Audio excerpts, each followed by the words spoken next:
Wherever you visit around the world, you'll find various tales of supernatural beings and entities. The Middle East is no exception to this, because the supernatural world can be so ambiguous. There's scary stories of encounters with various spirits and beings. You'll find them spread all throughout the Middle East. And in this episode, I'll be highlighting 10 scary supernatural creatures of the Middle East.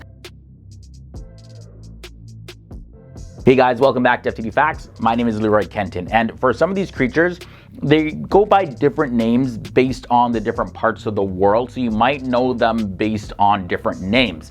But either way, in this episode, I'll just be focusing on the Middle Eastern names generally. Like the creature at number 10, the Jinn. The Jinn is known as genie in English, but the Jinn, sometimes spelled D-G-I-N-N, they have deep roots in Arab culture. The Jinn first popped up on the scene from stories told by Indian, Persian, and Arabian storytellers.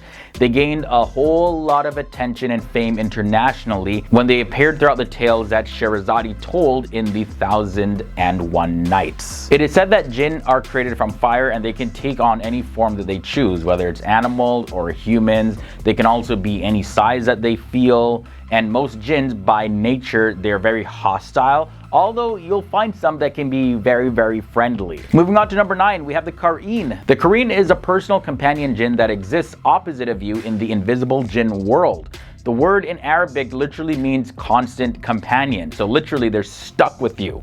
In a sense, it's like an immaterial demon that sits on your shoulder pretty much and starts telling you to do bad things. The Qareen, they latch onto a person at birth, and they can be very jealous of anyone who tries to get close to you. Yeah, they can be very protective and cause a lot of harm and mishap to somebody that tries to get your attention too far away from them. The Rukh comes in at number 8. The Rukh, also spelled R-U-K-H, or in Arabic, R-U-K-H-K-H.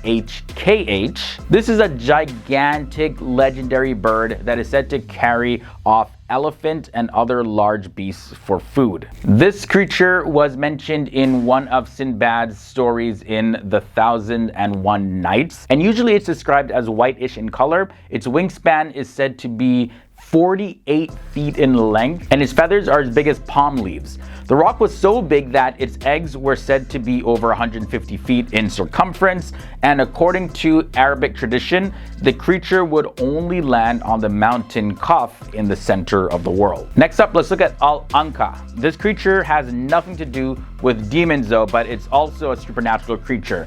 It looks like a gigantic bird, and it can fly away with anything that it carries, from animals to humans, anything really.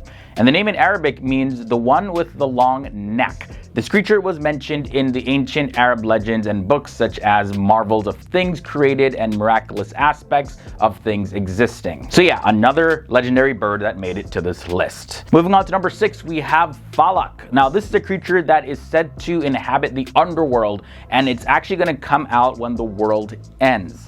Now this creature, it looks like a snake, but not like a regular snake. This is a massive snake. And the Falak's job is to torture sinners. And this is all taking place after the world ends, by the way. So the Falak themselves, they reside in the 7th hell below everything else. And it's said to be so powerful that only its fear of the greater power of God is the only thing that prevents it from swallowing up everything that is created above it. Yeah, pretty scary, guys. All right, halfway in at number 5, we have the Nas-Nas. Nas-Nas are creatures that have the form of a man, but split down the middle, and one half is completely missing, and one half has the tail of a lamb. So it's like some half human, half animal looking creature, and this monster supposedly originates from the Hadramaut region in Yemen, and some Nas-Nas are described as having wings of bats. Number 4 brings us to the were hyena. Were hyenas are pretty much humans who turn into hyenas, kind of like werewolves, humans that turn into wolves, except in this case, they're hyenas. However, the mythological creature is larger than a hyena, and it can stand on 2 legs. Yes, pretty similar to a werewolf. They are also known to be very deadly and brutal and ruthless creatures, so if you ever come across any one of them, run. Ghouls come in at number 3. Ghouls are thought to be zombie-like jinn who haunt graveyards and they prey on human flesh.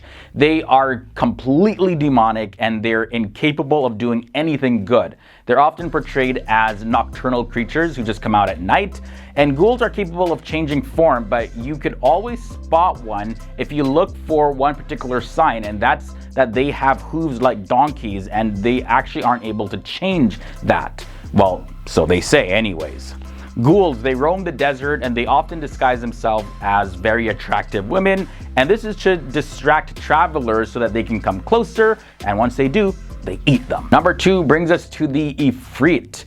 Ifrit are intelligent and very cunning. The Ifrit are also known to live in very complex societies, similar to human beings. So they're like elevated forms of jinn, and they are said to prefer caves and underground dwelling places. Although they are very demonic, they are portrayed as being able to change and are capable of becoming religious and good.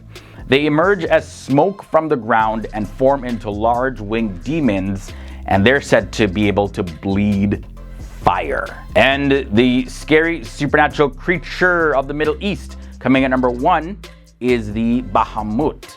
Bahamut, also called behemoth in English, is a massive fish creature who serves as the supporter of the world in Arabic cosmography, which is the study of the origins of the cosmos. Also in Hebrew mythology, Bahamut is a large land-dwelling creature, and it's the largest one that has ever been created on the earth. Bahamut is currently lurking in the underworld, and he will return during the chaos and the destruction that's going to happen during the Day of Judgment. Also, ancient mythology states this, and I quote, "All of the waters in the world placed in one of his nostrils would be like a mustard seed in a desert."